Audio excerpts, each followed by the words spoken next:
Alright, now it is time for the Boolean's data types.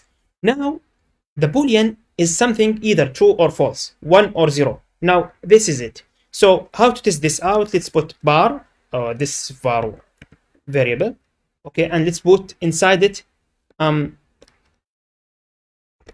true.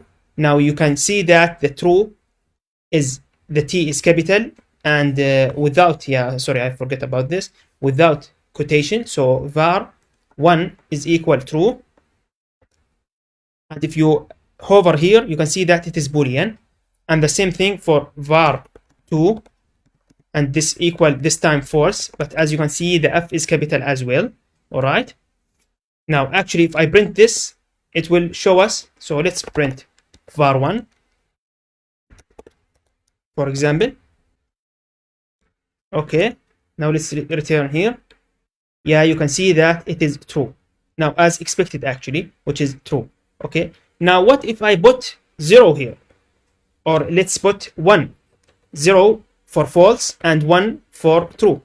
So if I put true here, let's put it as 0, so you can see that it is integer, not a Boolean. So if I put it or I print it out, it will be as an integer. So how to do that? Actually, we have this built-in function, which is the bool. This to convert the value to a Boolean function. So bool, like this, to a Boolean value, I mean.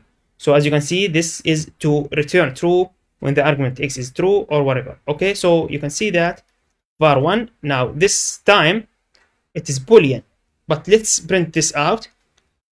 So let's print this time the var 2. Okay, so this should give us the false value. So if I type here, you can see it is false, though it is 0. You can see that though it is 0, but and it is an integer value, but by using the Boolean function here, it return or it convert this value to 0 to something for the Boolean to understand, which is the false. 0 means false and 1 means true. Okay, as simple as that. Now don't worry about we will talk about these more in the conditional and loops section or lecture. There we will handle everything in details. Okay, but for now just keep that on your mind. All right, I will see you in the next lecture.